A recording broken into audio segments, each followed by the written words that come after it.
Vijayawada Thar car కేసుపై పోలీసులు లోతుగా దర్యాప్తు చేస్తున్నారు. నిందితులు రోహిత్, ఓంకార్ కాల్ డేటాను సైతం పోలీసులు పరిశీలిస్తున్నారు. ఇద్దరి కాల్ డేటా ఆధారంగా పటమట పోలీసులు వారిని కస్టడీకి కోరే యోచనలో తెలుస్తోంది. కాల్ డేటాలో ఏదైనా ఆధారాలు బయటపడితే నిందితులను కస్టడీలోకి తీసుకొని మరింత లోతుగా దర్యాప్తు చేయాలని భావిస్తున్నారు. ఇందుకు ఇవాళ పోలీసులు కోర్టులో కస్టడీ పిటిషన్ దాఖలు చేయనున్నారు.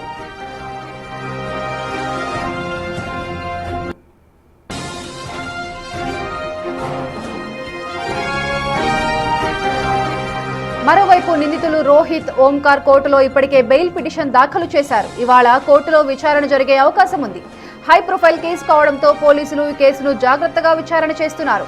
డ్రగ్స్ వ్యవహారంపై కూడా పోలీసులు సమగ్ర విచారణ జరుపుతుండగా మరోవైపు నిందితుల తరపు న్యాయవాది అసలు డ్రగ్స్ టెస్టే చేయలేదని తెలిపారు.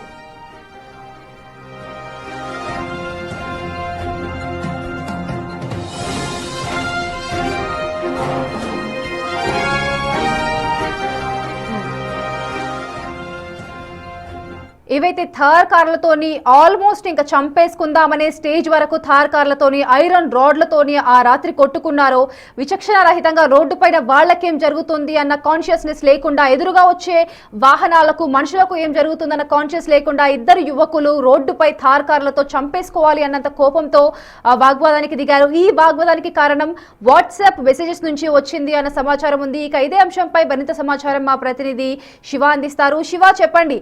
ముఖ్యంగా చూసుకుంటే అక్కడ చంపుకునేంత వరకు వెళ్లిన వీళ్ళ వాగ్వాదము, తర్వాత కోర్టుకు తీసుకునే ప్రక్రియ వరకు వీళ్ళ ఆ విచక్షణ శైలి ఎంత డిఫరెంట్ గా ఉంది అని చెప్పి పోలీసులు చెప్పారు. చాలా క్యాజువల్ గా, చాలా నేచురల్ గా ఉన్నారు, పెద్దగా కొట్టుకునే స్టేజ్ లో ఏం లేరు అని చెప్పారు. అయితే ఆ రాత్రి వీళ్ళు ఏమైనా మత్తులో ఉండే ఛాన్స్ ఉందంటారు, ఎందుకంటే డ్రగ్స్ టెస్ట్ కూడా చేశారు అని తెలుస్తోంది. మొత్తం మీద చూసుకుంటే కార్వార్ వ్యవహారం రోజుకు ఆసక్తికరమైన మలుపు జరుగుతుంది. మొదట ఇద్దరు చంపుకునే స్టేజ్కి వెళ్ళారు. 2 కార్లతో ఢీకొనడం, మారణాయుధాలతో దాడి చేస్తున్న పరిస్థితి కనిపిస్తుంది. అయితే ఇద్దరిలో ఒకరు డ్రగ్స్ తీసుకోవడం పాజిటివ్ వచ్చినట్టు కూడా పోలీసులు ధృవీకరించిన పరిస్థితి కనిపిస్తుంది. ఈ నేపథ్యంలో అక్కడి నుంచి కోర్టుకు తీసుకెళ్లిన తర్వాత కోర్టులో దాదాపు 5 గంటల పాటు ఇద్దరు చాలా సన్నిహితంగా ఒకరొకరు పలకరించుకుంటూ నవ్వుకుంటూ మాట్లాడుతున్న పరిస్థితి కనిపించింది. పోలీస్ స్టేషన్ లో ఉన్న కొంతసేపు కూడా వీరిద్దరు కూడా కలివిడిగా కలసిమెలిసి ఉన్నట్లు కూడా గుర్తించిన పరిస్థితి కనిపిస్తా ఉంది. అయితే వారిద్దరూ కేవలం డ్రగ్స్ మత్తులో కానీ మద్యం మత్తులోనే ఉండి ఈ వ్యవహారం నడిపించారా అనే అనుమానాన్ని కూడా కలుగుతున్నాయి. మరొక వైపు హోమ్ సంబంధించి ర్యాపిడ్ చెక్ చేయడంతో పాజిటివ్ రావటం, అలాగే ఇతనికి సంబంధించి రోహిత్ కి సంబంధించి కూడా కారులో స్టెరాయిడ్ ప్రత్యేకంగా కూడా అనుమానానికి పరిస్థితి కనిపిస్తుంది.